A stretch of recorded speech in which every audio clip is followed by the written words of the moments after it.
In the ongoing evaluation of pharmacological countermeasures, researchers have identified specific biological promise within the cultivation of Ganoderma lucidum, commonly known as Reishi.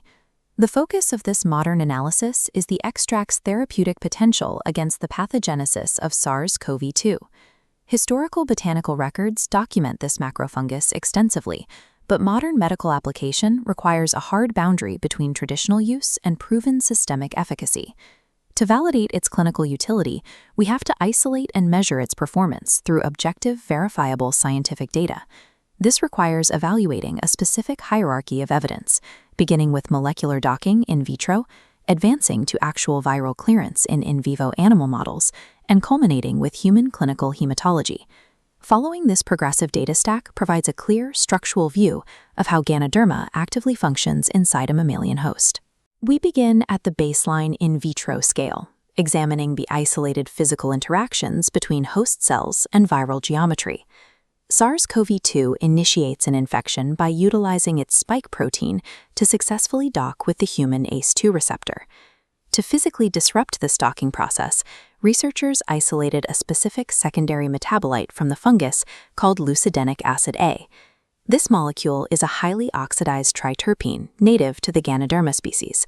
This diagram represents a fluorescence resonance energy transfer, or FRET, assay used to test the physical strength of that disruption. It charts chemical concentration levels against receptor activity.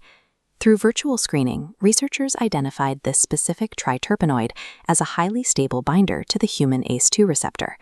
The quantitative data confirms the block. As the curve intercepts at exactly 2 micromoles per milliliter, Lucidenic acid A successfully inhibits the receptor's activity.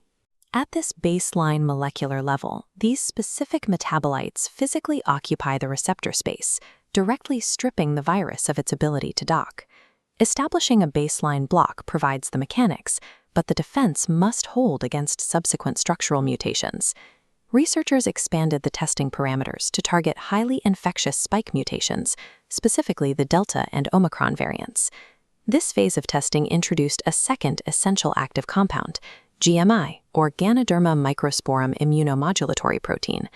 The virus causes complex cellular damage beyond the initial breach, triggering adjacent host cells to abnormally fuse together, a destructive process known as syncytium.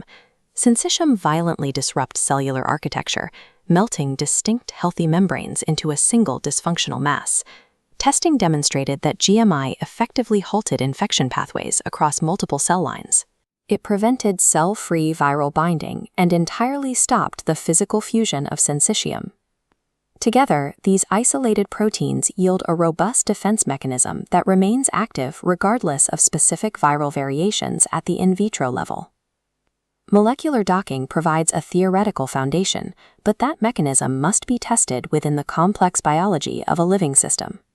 A pivotal in vitro trial conducted by Jan et al. Measured how effectively this mechanism translates to physiological viral clearance.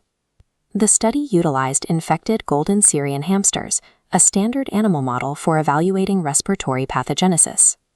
Following the initial viral infection, the control group received standard water administration.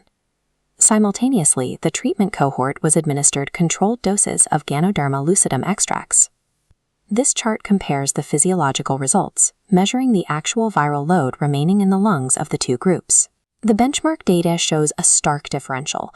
In the treatment group, the pulmonary viral load was slashed by 50% compared to the control. The molecular inhibition observed in isolated cell cultures scales directly into a measurable, drastic reduction of actual viral presence in a mammalian respiratory tract. The final and most complex scale of evaluation is human clinical efficacy.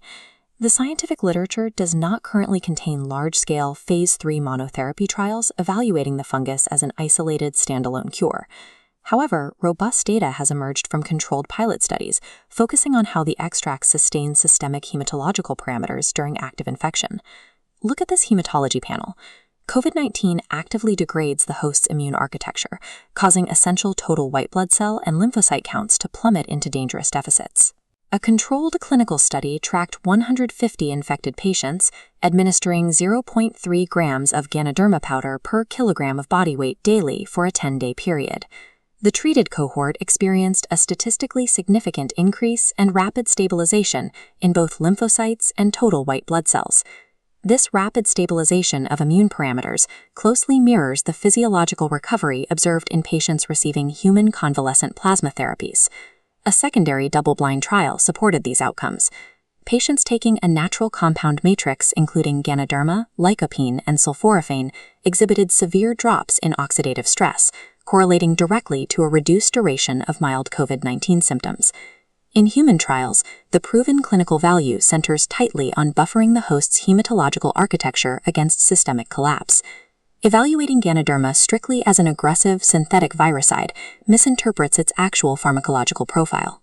This diagram outlines the correct pharmacological reclassification. It operates as a dual-action adjuvant. Mechanism 1 relies on oxidized triterpenes to physically block the virus from attaching to cellular receptors. Mechanism 2 utilizes polysaccharides to modulate the adaptive immune response, shielding lymphocytes and suppressing cytokine storms. This extract is an adjuvant. It is not designed to replace primary medical treatments or standardized vaccines. Instead, the peer-reviewed progression of in vitro, in vivo, and human trial data isolates its exact utility. It is a biologically rational intervention utilized to preserve healthy tissue, maintain systemic immune architecture, and significantly shorten recovery windows.